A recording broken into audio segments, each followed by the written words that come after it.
اللہ نے دنیا کو ایسا پیار کیا کہ اس نے اپنا اکلوتا بیٹا بخش دیا تاکہ جو کوئی اس پر ایمان لائے ہلاک نہ ہو بلکہ ہمیشہ کی زندگی پائے۔ خداوند آپ کے ساتھ ہو، ہمارے خدا یسوع مسیح کی انجیل کا مطابق مقدس یوحنا کے مطابق لکھی گئی ہمارے خدا یسوع مسیح کی انجیل اس کا 3 باب اس کی 16 سے 21 آیت مقدسہ۔ کیونکہ خدا نے دنیا کو ایسا پیار کیا کہ اس نے اپنا اکلوتا بیٹا بخش دیا تاکہ جو کوئی اس پر ایمان لائے ہلاک نہ ہو بلکہ ہمیشہ کی زندگی پائے۔ کیونکہ خدا نے بیٹے کو دنیا میں اس لیے نہیں بھیجا کہ دنیا پر فتویٰ دے بلکہ اس لیے کہ دنیا اس کے وسیلے سے نجات پائے۔ جو اس پر ایمان لاتا ہے اس پر فتویٰ نہ دیا جائے گا، لیکن جو اس پر ایمان نہیں لاتا اس پر فتویٰ ہو چکا، کیونکہ وہ خدا کے اکلوتے بیٹے کے نام پر ایمان نہ لایا۔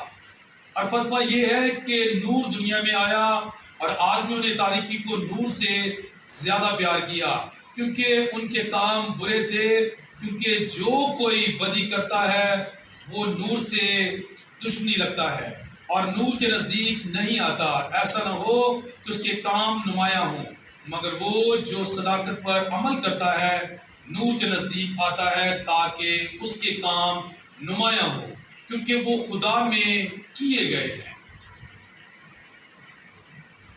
انجیل جلیل کے وسیلہ سے ہم سب کی خطائیں معاف کی جائیں۔ سبھی بیٹھ جائیں۔ مسیح خدا میں میری عزیز بھائی بہنوں، خدا کا کلام ہمیں اس بات کا درس دیتا ہے کہ ہر ایک بات میں، ہر ایک حالات میں خدا کی شکرگزاری کرو، کیونکہ مسیح یسوع میں تمہاری بابت۔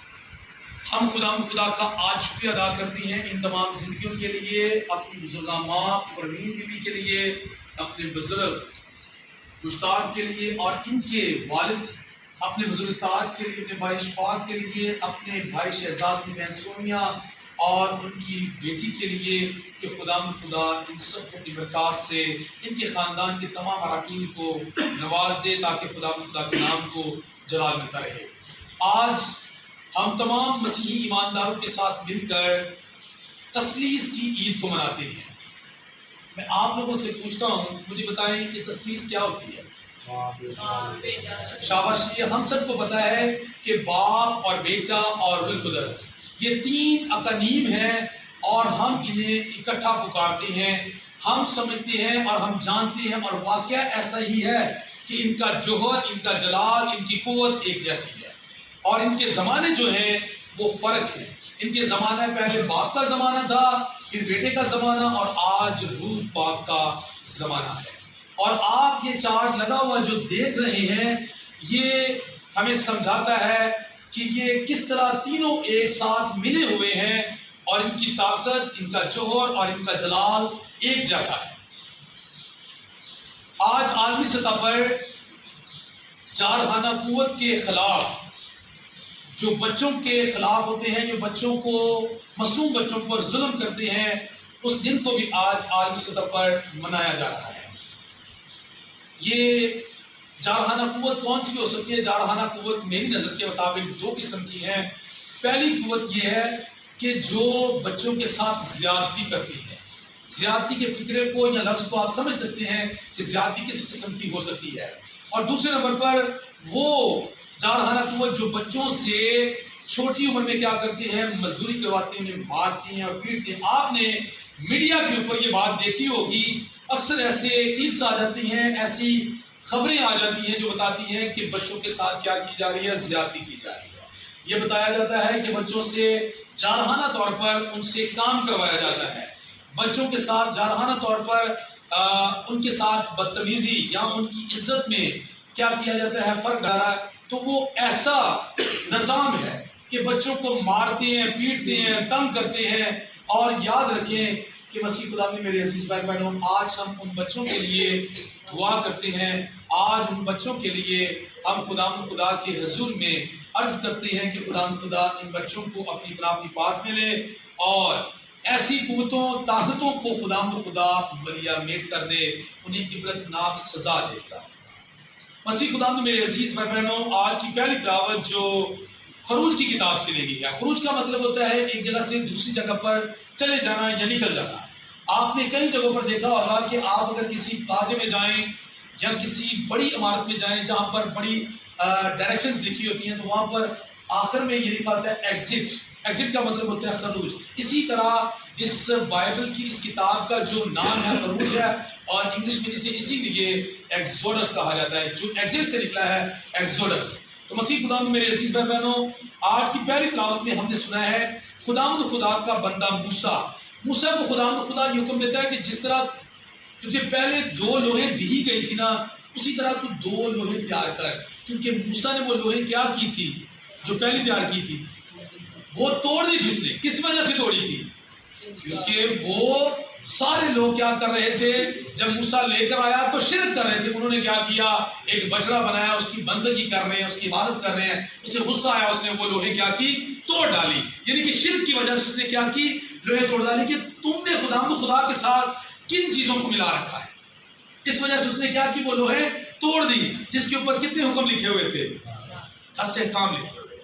اور یہودی لوگوں نے انہیں کتنے احکام میں تبدیل کر دیا تھا، 613 احکام میں یہودی لوگوں نے اسے بڑھا چڑھا کر کیا کر دیا تھا، تبدیل کر دیا تھا۔ اور یاد رکھیں مسیح خدا نے میرے عزیز بھائی کہ جب خدا نے اسے کہا کہ تو 2 لوہے تراش پتھر کی اور انہیں میرے پاس لے کر آ، پھر احکامات کو لکھ، وہ لے کر گیا اور وہ احکامات کو لکھ کر واپس جب لے کر آیا تو وہ لوہے آج ہمارے سامنے کس صورت میں، کوئی بتا سکتا ہے؟ آج وہ 2 لوہے، یہ 2 عہد نامے ہیں، یعنی کہ پرانا عہد نامہ اور نیا عہد نامہ، یہ بائبل کے 2 بڑے حصے ہیں۔ تو مسیح خدا میں میرے عزیز بھائی بہنوں، ان میں خدا کی وہ ساری باتیں لکھی ہیں جو انبیاء کے ذریعے سے، نبیوں کے ذریعے سے خدا کہتا گیا، لوگ لکھتے گئے، اور آخرکار خدا خود یسوع مسیح کی صورت میں نیچے اتر آیا اور وہ انجیل پاک کی صورت میں ہمارے سامنے اس خدا کا زبانی کلام ہمارے سامنے آتا ہے۔ ہم خدا کا شکر ادا کرتے ہیں کہ ہم اس کتاب کے پڑھنے والے، جاننے والے، سمجھنے والے ہیں، اور میری دعا ہے کہ خدا جو اس کتاب کا مطالعہ کرتے ہیں، خدا انہیں کھینچ کر یسوع مسیح کے پاس لے آئے، کیونکہ کلام میں لکھا ہے جب تک خدا انہیں کھینچ کر مسیحا کے پاس نہ لائے گا وہ نہیں آ سکتے۔ مسیح خدا میں میرے عزیز بھائی بہنوں، آج کی پہلی تلاوت کے مطابق ہمیں یہ درس ملتا ہے کہ ہم ان لوگوں کی تمام قواعد و ضوابط پر کیا کریں، عمل کرنے والے بن جائیں۔ مسیح خدا میں میرے عزیز بھائی بہنوں، آج کی دوسری تلاوت جو مقدس پالوس رسول کے خط 2 کرنتھیوں کے نام سے لی گئی ہے، جس میں ہم نے سنا ہے کہ خدا کا بندہ کیا فرما رہا ہے، غرض اے بھائیو خوش رہو، کامل بنو، تسلی پاؤ، یک دل رہو، میل ملاپ رکھو، تو محبت و سلامتی کا خدا تمہارے ساتھ ہے۔ بھائی میں آپ کو بتاتا ہوں کہ ہمیں میل ملاپ رکھنے کی کہا گیا ہے، اور یہاں پر آپ ایک فوٹو دیکھ رہے ہیں، ایک بنایا ہوا سٹرکچر دیکھ رہے ہیں۔ اس میں آپ نے 3 دائرے دیکھے ہیں، اور ان 3 دائروں میں نے اپنے ہاتھوں سے لکھا ہے خدا باپ، بیٹا اور روح القدس۔ جو لوگ یہ بات کہتے ہیں نا کہ خدا باپ، خدا بیٹا، خدا روح القدس، خدا روح القدس کے نام میں آمین، تو یہ ایکچوئل غلط ہے، یہ ایک بدعت ہے، یہ ایک ایسا شرک ہے جو ہم خدا کے ساتھ کسی کو کیا کر دیتے ہیں، ملا دیتے ہیں۔ خدا کے ساتھ کوئی نہیں مل سکتا، یہ بات یاد رکھیے۔ مسیح خدا میں میرے عزیز بھائیو، دوسری تلاوت کے مطابق خدا کے ساتھ کوئی نہیں مل سکتا۔ میل ملاپ ضرور ہے، میرا اور آپ کا بھی خدا کے ساتھ ابھی کیا ہو رہا ہے بھائی، میل ہو رہا ہے ہمارا۔ ہم کلام کے ذریعے سے خدا کے ساتھ کیا کر رہے ہیں، میل کر رہے ہیں کہ ہم اس کی باتوں کو سنیں، سمجھیں، اور اس کے احکامات پر کیا کریں، عمل کریں۔ مسیح خدا میں میرے عزیز بھائیو، یہ ان 3 اقانیم کا کیا ہے، آپس میں میل ہے، ان کا جوہر، ان کا جلال ایک جیسا ہے، لیکن خدا کے ساتھ کوئی نہیں مل سکتا۔ کیسے نہیں مل سکتا؟ دیکھیں مسیح خدا میں میرے عزیز بھائی بہنوں، مجھے آپ یہ بتائیں کہ یہ جو بائبل ہے، اس بائبل کے اندر کتنی کتابیں ہیں؟ کتنی کتابیں ہیں؟ اس بائبل کے اندر 72 کتاب، ان کی کتاب میں 66 کتابیں ہیں، یعنی کہ ان کی بائبل میں 66 کتابیں ہیں۔ پہلی بات تو یہ ہے کہ بائبل کا مطلب ہم جانتے ہیں کہ بائبل کا مطلب کیا ہے. نہیں، بائبل کا مطلب کیا ہے؟ بائبل یونانی زبان کا لفظ، اس کا مطلب کیا ہے؟ اس کا مطلب ہوتا ہے بہت ساری کتابوں کا مجموعہ. اچھا، یہ ایک کتاب ہے، اس کتاب کے اندر اور بہت ساری کیا ہیں؟ کتابیں ہیں، جیسے کہ دانیال نبی کی کتاب، ایوب نبی کی کتاب، ٹھیک ہے نا، یشوع کی کتاب، یعنی کہ یہ کتابیں ہیں. اسی طرح آگے خطوط لکھے ہوئے ہیں، خطوط کلیسیوں میں لکھے گئے ہیں، کچھ اجتماعی طور پر، کچھ انفرادی طور پر لکھے گئے ہیں. جیسے کہ تیموتھیوس کے نام جو خط لکھا گیا وہ اس اکیلے شخص کو لکھا گیا ہے، لیکن اس سے ہم کیا کرتے ہیں؟ نصیحتیں حاصل کرتے ہیں، برکات حاصل کرتے ہیں، تعلیم حاصل کرتے ہیں. تو یاد رکھیں مسیح غلام نے میرے عزیز بھائی بہنوں، یہ جو بائبل ہے اس کے اندر 66 کتابیں ہیں، اس کے اندر 72 کتابیں ہیں، لیکن ہمارے جو پروٹسٹنٹ بھائی ہیں ان کی بائبل کے اندر 66 کتابیں ہیں. کیوں کتابیں ہیں 66 کے اندر؟ کہ جب خداوند یسوع مسیح نے اپنے شاگرد مقدس پطرس سے یہ بات کہی تھی نا کہ تو کائفہ ہے اور تجھ پر میں کیا کروں گا؟ اپنی کلیسیا قائم کروں گا. اس نے اپنی کلیسیا تو اپنے شاگرد پر قائم کی، اسے کلیسیا کا سردار بنایا، امام بنایا، بڑا سرگنا بنایا. تو یاد رکھیں اس سے بھی یہ بھی بات کہی گئی تھی کہ عالم اسفل کے دروازے تجھ پر کیا نہ کریں گے؟ غالب نہ آئیں گے. اس نے یہ بھی بات کہی تھی کہ میں تمہیں کیا دیتا ہوں؟ وہ اختیار دیتا ہوں جو اختیار میرے پاس ہے. خداوند یسوع مسیح نے اسے وہ اختیار دے دیا تھا. اور وہ اختیار کون سا تھا؟ یہ بات یاد رکھیں کہ جو کچھ تو آسمان پر زمین پر باندھے گا وہ آسمان پر کیا ہوگا؟ بند جائے گا، اور جو کچھ تو زمین پر کھولے گا وہ آسمان پر کیا ہوگا؟ کھل جائے گا. اور عالم اسفل کے دروازے تجھ پر غالب. عالم اسفل پتہ کسے کہتے ہیں؟ زمین، پتال کو کہتے ہیں. اس کے اندر جو شیطان ہے ان کے دروازے تجھ پر غالب، تیرے لوگ کبھی اس میں داخل نہ ہو پائیں گے. اس سے مراد یہ ہے مسیح خدا نے میرے عزیز بھائی بہنوں کہ خداوند یسوع نے جب اس کلیسیا کو قائم کیا تو آخر کیا ہوا؟ ہمارے فادرز، برادرز، سسٹرز مبشران انجیل دنیا میں پھیلتے گئے اور 14ویں صدی میں ایسا ہوا کہ ایک فادر اٹھا جس کا نام تھا مارٹن لوتھر. اس مارٹن لوتھر نے کیا کیا کہ اس نے اس بات کا احتجاج کیا. اس نے پوپ صاحب کو کہا، اپنے بشپ صاحب کو کہا کہ میں سمجھتا ہوں بائبل کو پڑھنے کے بعد کہ انسان کا شادی کر لینا جو ہے وہ بہتر ہے، مجھے شادی کرنے کی کیا دی جائے؟ اجازت دی جائے. اسے کہا گیا تھا کہ نہیں، اگر آپ شادی کریں گے تو آپ اس عہدے سے کیا ہوں گے؟ معزول ہو جائیں گے. جو عہدہ آپ کو دیا گیا ہے کہ آپ کہانت کے فرائض کو سر انجام دیتے ہیں، اس کہانت کے عہدے سے آپ کو اتار دیا جائے گا. تو اس نے کیا کیا؟ اس نے پروٹیسٹ کرنا شروع کر دیا. پروٹیسٹ کہتے ہیں احتجاج کرنا. مثال کے طور پر میں یہ کہتا ہوں کہ ہم یہ چرچ کی صبح کی جو عبادت ہے کہ ہم صرف اتوار والے دن شام کو کریں، تو آپ لوگوں نے کہا کہ نہیں بھائی، ہم صبح کے وقت کی مناسب سمجھتے ہیں کہ صبح کے وقت کی کیا کی جائے؟ دعا کی جائے. ہم سارے صبح کے وقت دعا کر رہے ہیں. ایک بندہ اٹھے اور ایک بندہ یہ بات کہہ دے کہ نہیں بھائی، تسی سارے صبح کے وقت دعا کرو، آپ سارے لوگ دعا کریں، لیکن میں شام کو ہی کروں گا. تو یہ ہوتا ہے احتجاج. اس نے کیا کیا؟ احتجاج کیا.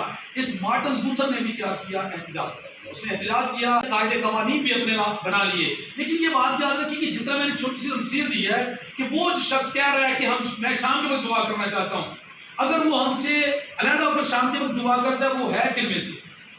بھائی وہ ہے تو ہم میں سے، وہ ہم میں سے ہی ہے. وہ ہمارا ہی بھائی ہے، ہماری ہی وہ بہن ہے، ہمارا ہی وہ بیٹا ہے، ہمارا ہی وہ جو ہے نا بزرگ ہو سکتا ہے کہ جو اس بات کا احتجاج کر رہا ہے کہ بھائی صبح کے وقت دعا نہیں کرنی، شام کے وقت سوارے دعا کیا کریں گے. اسی طرح مارٹن لوتھر نے یہ احتجاج کیا تھا کہ میں چاہتا ہوں کہ مجھے اور تمام فادر صاحبان کو اس بات کی اجازت دی جائے کہ وہ شادی کریں، کیونکہ شادی کرنا کلام کے مطابق جو ہے کہ اگر کوئی جو نہیں رہ سکتا تو پھر وہ کیا بہتر یہ ہے کہ وہ اپنے آپ کو کباڑ پن میں رکھے. اگر کوئی نہیں رہ سکتا تو پھر وہ کیا کرے؟ وہ شادی کر لے. تو اس نے اس بات کو جب سنا یا سمجھا، اس کے ذہن میں یہ خیال آیا کہ بھائی شادی کرنا جو بہتر. اس نے احتجاج کیا، اور اس نے احتجاج ایسا کیا کہ آج وہ ہمارے بھائی، ہماری بہنیں ایک علیحدہ جماعت میں، ایک علیحدہ مسلک میں ہمیں نظر آتے ہیں جو پروٹیسٹنٹ کہلاتا ہے، سالویشن آرمی کہلاتا ہے، دوسری منسٹریز کہلاتی ہیں، لیکن کیتھولک کلیسیا کے ہی یہ بیٹے اور بیٹیاں ہیں جو ہم سے ہی جدا ہوئے ہیں، اور ہم میں سے نکل کر اس نے ایک علیحدہ گھر بنایا ہوا ہے اور کوئی فرق نہیں ہے. اور یاد رکھیں کہ بات رہی 72 کتابوں کی، بات رہی 66 کتابوں کی. اگر آپ جو 6 اضافی کتابیں اس میں ہیں، جس میں سے آستین، یہودیت، توبیہ مکابین کی پہلی کتاب، مکابین کی دوسری کتاب اور باروک نبی کی کتاب ہے۔ اگر آپ توبیہ کی کتاب کو پڑھیں، جسے پڑھنا لکھنا آتا ہے نا، اس کتاب کو پڑھنا شروع کر دے، آپ کو پتا چلے گا کہ کتنی راست بازی کی باتیں اس کتاب کے اندر ہے۔ اسی وجہ سے خدا کی کلیسیا نے ان کتابوں کو بائبل مقدس کا حصہ بنایا، تاکہ خدا کے لوگ ان کتابوں سے بھی کیا کر سکیں، تربیت حاصل کر سکیں۔ مسیح خدا میں میرے عزیز بھائی بہنوں، یاد رکھیں جو بھی ہم بات کریں تصویر کے حوالے سے، میں نے ہلکا سا فرض کیا آپ لوگوں کو، جو بھائی نے بات کی سیاست اور غزل کے باتوں کے حوالے سے، جو میری درست میں تھا وہ میں نے آپ کے سامنے رکھا ہے۔ مسیح خدا میں میرے عزیز بھائی بہنوں، یہ تین جو مقامین ہیں، ان کے بارے میں آج ہم ان کی جو کیا کر رہے ہیں، عید منا رہے ہیں۔ تو آج اس عید کو مناتے ہوئے، جیسے میں نے کہا کہ میل ملاپ کے حوالے سے مقدس پولس رسول اس میل ملاپ کے حوالے سے ہمیں سکھا رہا ہے۔ تو ان تینوں کا جو خدا ہے، خدا باپ ہے اور بیٹا ہے اور روح پاک، ان تینوں کا میل ایک جیسا ہے، ان کا جوہر جلال قوت ایک جیسی ہے۔ مثال کے طور پر پھر بائبل کی مثال لے رہا ہوں کہ یہ بائبل ہے، اس کے اندر خدا کا کیا ہے، اس کے اندر خدا کا کلام ہے۔ تین باتیں اس میں سما جاتی ہیں۔ مثال کے طور پر جیسے کہ میں نے بتایا، یہ ایک ہمیں کتاب نظر آ رہی ہے، اس کے اندر کیا ہے، خدا کا کلام ہے، اور جو کوئی اس کلام کو لیتا سنتا ہے، اور سب سے بڑی بات جو اس کے اندر بات لکھی ہوئی ہے کہ جو میرا بدن کھاتا اور میرا خون پیتا ہے وہ ہمیشہ کی کیا رکھتا ہے، زندگی رکھتا ہے۔ کلام یسوع مسیح نے فرمایا کہ انسان صرف روٹی سے ہی نہیں جیتا بلکہ ہر اس کلمہ سے جیتا ہے جو خدا کے منہ سے نکلتا ہے۔ تو یہ اس کتاب کے اندر جو خدا کا نکلا ہوا منہ سے کلام ہے، یہ میرے لیے اور آپ کے لیے کیا ہے، زندگی ہے۔ مسیح خدا میں میرے عزیز بھائی بہنوں، جس طرح اس کتاب کے اندر تین باتیں ہیں کہ ایک تو خود ہے، اور دوسرے نمبر پر اس کے اندر کیا ہے، خدا کا کلام ہے، پھر اس کے اندر کیا ہے، لوگ جب اسے حاصل کرتے ہیں تو کیا پا لیتے ہیں، زندگی پا لیتے ہیں۔ اسی طرح باپ اور بیٹے اور روح القدس کا ہم حال سمجھتے ہیں کہ ان تینوں کی طاقت، ان تینوں کا جوہر ایک جیسا ہے، ان کے زمانے الگ ہیں۔ ایک وقت تھا کہ باپ کا زمانہ تھا پرانے اہدامات کے مطابق، اور یاد رکھیں میں بتانا چاہتا ہوں یہاں پر کہ باپ کا جو زمانہ تھا اس وقت بنی اسرائیل قوم اور دیگر اقوام خدا کو پوجتے تھے، باپ کو جانتے تھے اور کسی بات کو نہیں سمجھتے تھے، نہ روح کو سمجھتے تھے نہ بیٹے کو جانتے تھے۔ لیکن ایک وقت آیا کہ بیٹے کا زمانہ ہے، بیٹا باپ کی روح سے نکلتا ہے، کیونکہ کلام میں لکھا ہے، یوسف سے فرمایا کہ میں باپ سے نکلا ہوں۔ باپ ہے کیا؟ باپ تو روح ہے۔ تو بیٹا جو ہے وہ روح کیسے حاصل کرتا ہے کہ وہ فرشتے کے ذریعے سے کیا کرتا ہے، روح مقدسہ مریم کے بطن میں اترتا ہے، اور پھر مقدسہ مریم کے ذریعے سے وہی روح جو خدا سے نکلی ہے کیا کرتی ہے، وہ جسم حاصل کرتی ہے، اور وہ یسوع مسیح کی صورت میں ہمارے سامنے تھی۔ وہ وقت تھا بیٹے کا، اور آج وقت ہے پاک روح کا، کیونکہ یسوع مسیح نے فرمایا تھا میں جاتا ہوں تمہارے لیے کیا بھیجتا ہوں، مددگار بھیجتا ہوں۔ یسوع مسیح نے فرمایا تھا جب تک میں نہیں جاؤں گا وہ تمہارے پاس نہیں آئے گا، اور وہ کون ہے، وہ تیسرا اقنوم ہے، روح القدس، یعنی کہ باپ، بیٹا اور روح القدس، ان تینوں کا جوہر جلال ایک جیسا ہے، ان کی طاقت ایک جیسی ہے، اور ہم ان تینوں کی مدد سے کیا کرتے ہیں، خدا سے مدد مانگتے ہیں۔ یہ بات کہتے ہوئے کہ باپ اور بیٹا اور روح القدس کے نام میں آمین۔ ہم اشارتاً بھی، ہم عملاً بھی یہ بات کہتے ہیں کہ اے باپ تو، اے خدا باپ تو، اور تیرا بیٹا جو زمین پر میری خاطر اتر آیا اس کی مدد سے، اور پھر ہم پاک روح کی مدد سے جو وہی روح ہے جو خدا کا روح پانیوں پر جنبش کرتا تھا۔ مسیح خدا میں میرے عزیز بھائی بہنوں، بائبل کے سب سے پہلے تو دو بڑے حصے جو میں آپ کو بتا چکا ہوں کہ دو جو ہیں، ایک پرانا اہدنامہ اور ایک نیا اہدنامہ، دو بڑے حصے ہیں۔ اس سے پیچھے جائیں تو ایک ہی حصہ ہے جو بائبل کے نام سے جانا جاتا ہے۔ جس طرح کہ بائبل جو لفظ ہے یہ بائبل کے اندر نہیں ملتا، اسی طرح میں یہ بات بتانا چاہتا ہوں، بہت سارے لوگ یہ کہہ دیتے ہیں کہ جی کیتھولک لفظ تو لکھا ہوا ہے، رکھا ہوا ہے، یہ کیتھولک مشن تو ہے، لیکن اس کا ذکر بائبل کے اندر نہیں ملتا۔ میں یہ کہتا ہوں کہ اس کتاب کو ہم عام زبان میں بائبل کہتے ہیں۔ بائبل کا یہ لفظ کہیں بھی ان صفوں کے اندر نہیں لکھا ہوا۔ ہاں وہ جو صفحات ہو سکتے ہیں کہ بائبل سوسائٹی فلاں یہاں یہ ہو سکتے ہیں، لیکن جو تحریر ہے وہ خدا کی طرف سے ان میں کہیں یہ لفظ نہیں لکھا ہوا بائبل۔ تو پھر بھی ہم بائبل بائبل کہتے ہیں، خواہ وہ پروٹسٹنٹ ہیں، خواہ وہ سلیشن آدمی کے ہیں، خواہ وہ کیتھولک ہیں، بائبل ضرور کہتے ہیں، کیونکہ یہ زبانی زبان کا لفظ ہے، اس کا مطلب ہے بہت ساری کتابوں کا کیا مجموعہ۔ اس کتاب سے باہر نکلے تو اس کے دو بڑے حصے نظر آتے ہیں۔ کیا حصہ نظر آتا ہے؟ پرانا عہد نامہ اور نیا عہد نامہ، اور ان سے بھی اگر باہر نکلے تو پھر 4 حصے نظر آتے ہیں۔ وہ 4 حصے کون سے کو بتا سکتا ہے؟ بیٹا بولے نا، کوئی بات نہیں۔ 4 حصے بنتے ہیں، سنے غور سے سنے میری بات سنے، کوئی بات نہیں، رہنے دیں۔ 4 حصے بنتے ہیں۔ 4 حصے کیسے بنتے ہیں؟ پہلی 5 کتابیں تورا کی ہیں، اس کے بعد پھر صحائف انبیاء ہیں، اس کے بعد زبور ہے، زبور کے بعد کون ہے؟ زبور کے بعد انجیل آتی ہے۔ یاد رکھیں کہ یہ 4 بڑی کتابیں ہیں۔ کیا سی تورا کی کتابیں؟ تورا کہتے ہیں تورات کو، تورات، زبور، صحائف انبیاء اور انجیل، یہ 4 بڑی جو ہے نا حصے ہیں بائبل کے۔ اور ان 4 حصوں میں یاد رکھیں کہ کہیں یہ نہیں لکھا ہوا کہ 3 خدا ہیں، کہیں نہیں لکھا ہوا، لیکن میں اور آپ ہم 3 خدا کو مانتے ہیں، اور ہمارے بارے میں دوسرے مذہب کے لوگ یہ کہتے ہیں کہ بھائی انہاں دے 3 خدا نے، ان کے 3 خدا، کیونکہ وہ اس روح کو نہیں حاصل کر پاتے جو روح خداوند خدا کا ہے، اس روح سے اس بات کو نہیں سمجھتے۔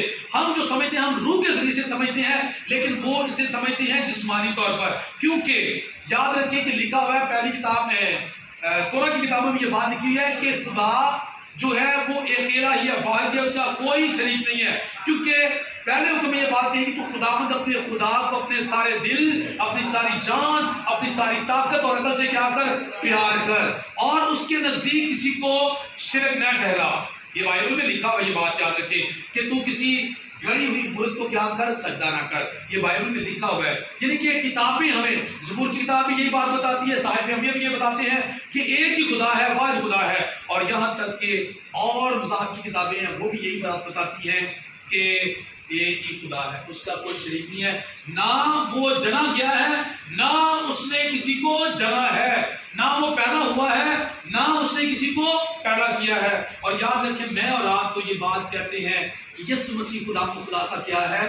بیٹا ہے، لیکن ہم جو کہتے ہیں ہم ٹھیک کہتے ہیں، کیونکہ وہ خدا کا بیٹا ہے، وہ روح کے ذریعے سے خدا کا بیٹا ہے۔ وہ ایسا نہیں ہے کہ جو انسان آج ہم پیدا ہو رہے ہیں سیکسول ڈیزائر کے ذریعے سے، ایسا نہیں ہے بھائی، خدا تو پاک روح کے ذریعے سے اسی درس کے مطابق، اسی فہم کے مطابق، اسی فراز کے مطابق ہم خدا سے جو روح نکلا اور مقدسہ مریم کے بطن میں آیا، اس نے میری خاطر آپ کی خاطر جسم لیا، مقدسہ مریم سے خون لیا، جسم لیا، اور ہماری خاطر وہ کیا کرتا ہے؟ جان دے دیتا ہے، اور وعدہ کرتا ہے کہ میں دنیا کے آخر تک ہر روز تمہارے ساتھ ہوں، اور وہ روح کی صورت میں آج بھی ہمارے ساتھ ہے، کیونکہ اس نے کہا تھا میں جب تک نہیں جاؤں گا وہ تمہاری مدد کے لیے نہیں آ سکتا، مددگار نہیں آ سکتا، وکیل نہیں آ سکتا۔ وہ وکیل کون ہے؟ وہ وکیل پاک روح ہے جو ابھی بھی ہمارے درمیان میں ہے، اور وہ ہمارے ساتھ آہیں بھر بھر کر خدا باپ کے آگے کیا کرتا ہے؟ شفاعت کرتا ہے۔ اسی لیے وہ لوگ جو کہتے ہیں نا خدا باپ، خدا بیٹا، خدا روح القدس کے نام میں آمین، وہ غلط کہتے ہیں، صحیح نہیں کہتے۔ کہنا یہ چاہیے کہ خدا باپ اور بیٹے اور روح القدس کے نام میں آمین، یہی صحیح طریقہ کار ہے۔ ان کا جوڑ ایک ہے، جلال ایک ہے، زمانے علیحدہ علیحدہ ہیں۔ ہم مسیح خدا نے میرے عزیز بھائی بہنوں، میں نے جس طرح آپ کو یہ بائبل کے بارے میں تفصیل دی ہے کہ بائبل کے اندر خدا کا کلام ہے، جس کلام کو حاصل کرتا ہے اس کے پاس کیا ہے؟ زندگی ہے۔ کل بھی میرے خیال میں سورج کے حوالے سے بات بتائی گئی تھی آپ کو کہ سورج ایک ہی ہمیں نظر آتا ہے۔ سورج ایک ہی ہے کہ 2 ہیں؟ سورج ایک ہی ہے، وہ ایک ہی سورج ہے جو جسم رکھتا ہے۔ جس کسی کی چیز، یہ دیکھیں یہ اس چیز نے کیا رکھا ہوا ہے؟ جسم رکھا ہوا ہے۔ یہ سلی بنی ہوئی ہے، اس نے بھی جسم رکھا ہوا ہے۔ تو اس طرح یہ بات یاد رکھیں کہ سورج کے اندر بھی 3 باتیں ہیں۔ کیسے؟ ایک اس کا اپنا جسم ہے، اپنی اس کی جسامت ہے، اور دوسرے نمبر پر اس کے اندر کیا ہے؟ روشنی ہے۔ اور یاد رکھیں کہ اگر روشنی، سورج نہ ہو تو میرے خیال میں کسی کو زندگی نہیں مل سکتی۔ آپ کسی پودے کو اندر رکھ چھوڑیں، آخر کار وہ کیا ہوگا؟ جل جائے گا جب تک اسے روشنی نہ ملے گی۔ ہم سورج کی روشنی کے بغیر زندہ رہ نہیں سکتے۔ ہمارے اندر ایسے جراثیم ہوتے ہیں جو سورج کی روشنی کے ذریعے سے کیا کرتے ہیں؟ ختم ہوتے ہیں۔ اگر وہ ختم نہ ہو تو آخر کار پھر ہم کیا ہیں؟ فنا ہیں۔ اسی طرح یہ بات یاد جس طرح کہ سورج ایک ہے، اس کے اندر روشنی ہے، وہ انسانوں کو روشنی دیتی ہے، پھر اس کے اندر کیا ہے؟ گرمائش ہے، حرارت ہے۔ یہ ایک تمثیل دی ہے چھوٹی سی پاک تصنیف کو سمجھنے کے لیے کہ جس طرح سورج خود ہے اور اس کے اندر روشنی ہے، اس کے اندر حرارت ہے، وہ روشنی بھی دیتا ہے، حرارت بھی دیتا ہے اور خود بھی اپنا جسم بھی رکھتا ہے۔ اسی طرح ہم اس بات کو سمجھنا چاہیے کہ باپ اور بیٹا اور روح القدس، دیکھیں باپ اپنی جگہ پر ہے، سورج کی طرح باپ اپنی جگہ پر ہے، اور یاد رکھیں کہ بیٹا زمین پر اترا، روشنی زمین پر اتری، روشنی زمین پر اتری، اور پھر اس نے اپنے کلام کے ذریعے سے لوگوں کو کیا دی؟ قوت دی، طاقت دی، حرارت دی، انہیں گرمائش دی کہ کیا کریں وہ خدا کے کلام کو سمجھنے والے بن جائے۔ تو یاد رکھیں کہ اس تسلیم کو سمجھنا جو ہے نا بہت ہی مشکل ہے، بہت مشکل ہے، لیکن سمجھ وہی سکتا ہے جس پر خدا کا روح ہے۔ اور ہم خدا کے مسیحی ایمانداروں کے لیے دعا کرتے ہیں اور خدا کا شکر ادا کرتے ہیں کہ ان پر خدا کا روح ہے، کیونکہ وہ تثلیث کو مانتے ہیں، وہ باپ اور بیٹا اور روح پاک کو مانتے ہیں۔ آج کی انجیل پاک میں خدا یسوع مسیح کے بارے میں کہا گیا کیونکہ خدا نے دنیا سے ایسا پیار کیا کہ اس نے اپنا اکلوتا بیٹا بخش دیا تاکہ جو کوئی اس پر ایمان لائے ہلاک نہ ہو بلکہ ہمیشہ کی زندگی پائے۔ اور آگے یہ بات فرمائی جس پر میں زور دینا چاہتا ہوں، یہ بات ہم سارے جانتے ہیں کہ خدا نے دنیا سے پیار کیا، اس نے اپنا اکلوتا بیٹا بخش دیا، ہم یہ سارے جانتے ہیں، لیکن آگے جو بات تھی اس پر زور دیتا ہوں، غور سے سنیے، آخری بات ہے، کیونکہ خدا نے بیٹے کو دنیا میں اس لیے نہیں بھیجا کہ دنیا پر فتویٰ دے، بلکہ اس لیے کہ دنیا اس کے وسیلے سے نجات پائے۔ جو اس پر ایمان لاتا ہے اس پر فتویٰ نہ دیا جائے گا، لیکن جو اس پر ایمان نہیں لاتا اس پر فتویٰ ہو چکا، کیونکہ وہ خدا کے اکلوتے بیٹے کے نام پر ایمان نہ لائے۔ بھائی دیکھیں، آج کی انجیل پاک کی یہ آیتیں ہمیں اس بات کی درس دے رہی ہے کہ ہمیں دنیا داری میں رہتے ہوئے خداوند یسوع مسیح کا اقرار کرنا ہے۔ اگر ہم اس کا اقرار کریں گے تو ہم پر فتویٰ نہیں لگایا جائے گا، ہم اس پر ایمان رکھیں گے تو اس پر ہم پر فتویٰ نہیں لگایا جائے گا، کیونکہ یسوع مسیح خود اپنی زبان سے کہہ چکے ہیں کہ جو کوئی آدمیوں کے آگے میرا اقرار کرے گا میں بھی باپ کے سامنے اس کا کیا کروں گا؟ اقرار۔ فتویٰ یہ ہونا ہے جو دنیا داری میں رہتے ہوئے خدا کے گھر میں آتے ہیں، جو دنیا داری میں رہتے ہوئے خدا کے کلام کو سمجھتے ہیں، جو دنیا داری میں رہتے ہوئے جو کلام سکھاتا ہے اس پر عمل کرنے کی کوشش کرتے ہیں۔ اس سے مراد یہ ہے کہ وہ کیا کر رہے ہیں؟ وہ خداوند یسوع مسیح کا اقرار کر رہے ہیں۔ تو آئیں آج کی انجیل پاک کے مطابق خدا نے دنیا سے ایسا پیار کیا کہ اس نے اپنا اکلوتا بیٹا بخش دیا تاکہ جو کوئی اس پر ایمان لائے ہلاک نہ ہو بلکہ ہمیشہ کی زندگی پائے۔ آئیں ہم اس پر ایمان لانے والے بن جائیں تاکہ ہم ہمیشہ کی زندگی کے وارث ٹھہریں۔ آخری بات کے وارث یہ ہے کہ یہ کہانی تو ایسے میں نے آپ لوگوں کو کئی بار سنائی ہے، کچھ نئے چہرے ہیں جو نہیں یہاں پر پہنچے، جو پہنچے ہیں انہیں بھی یہ کہانی سنا دیتا ہوں، غور سے سنیے گا۔ دو شخص تھے جن کا تعلق آپس میں باپ اور بیٹے کا تھا، وہ دونوں کیا کرتے ہیں؟ اپنے گھر سے نکل پڑتے ہیں۔ یہ پرانے زمانے کی بات ہے، گھر سے نکل پڑتے ہیں، چلتے جا رہے ہیں، آخر کار انہیں راستے میں ایک ٹرین کی پٹری نظر آئی۔ جب ٹرین کی پٹری نظر آئی تو ایک دم سے باپ نے پکارنا شروع کر دیا، اس نے کہا کہ یہ جو راستہ ہے یہ راستہ بہت خطرناک ہے، اور اس نے زار رونا شروع کر دیا کیونکہ یہ راستہ خطرناک ہے۔ آپ مجھے بتائیں کہ وہ باپ جو ہے وہ رو رہا ہے یہ خطرناک راستے کے لیے، اپنے سفر کے لیے رو رہا ہے کہ وہ کسی اور بات کے لیے رو رہا ہے؟ وہ کسی اور بات کے لیے رو رہا ہے۔ جب رو رہا ہے تو بیٹا پوچھ رہا ہے کہ باپ جی آپ کیوں رو رہے ہیں؟ انہوں نے کہا کہ بھائی میں اس لیے رو رہا ہوں کہ یہ جو لائن ہے اس پر ایک ٹرین آ رہی ہے۔ اس نے کہا باپ جی وہ آئے گی اور گزر جائے گی، آپ کیوں رو رہے ہیں؟ اس نے کہا کہ بیٹا میں اس لیے نہیں رو رہا کہ ٹرین آئے گی گزر جائے گی، بلکہ میں اس لیے رو رہا ہوں کہ یہ جو پٹری اس کے اوپر ایک ٹرین چلی آ رہی ہے جس میں بہت سارے لوگ ہیں، بوڑھے ہیں، بچے ہیں، جوان ہیں، بیٹے ہیں، بیٹیاں ہیں، گورے ہیں، کالے ہیں، امیر ہیں، غریب ہیں، اور بہت سارے عالم اور فاضل ہیں۔ اس نے کہا کوئی بات نہیں باپ آئے گی وہ گزر جائے گی۔ اس نے کہا کہ نہیں بیٹا میں اس لیے رو رہا ہوں کہ آگے سے اس ٹرین کا جو رستہ ہے وہ ٹوٹا ہوا ہے، خراب ہے، اگر اس رستے کو جوڑا نہ گیا یا اس ٹرین کو روکا نہ گیا تو سارے اس ٹرین کے اندر جو لوگ ہیں وہ ہلاک ہو جائیں گے۔ مسیح خدا میں میری عزیز بھائی بہنوں، بیٹے نے کہا کہ باپ جی آپ ایسا کریں. ہم سب جانتے ہیں کہ سرخ رنگ کی جھنڈی اگر ٹرین والوں کو دکھائی جائے تو انہیں پتا ہوتا ہے کہ آگے خطرہ ہے.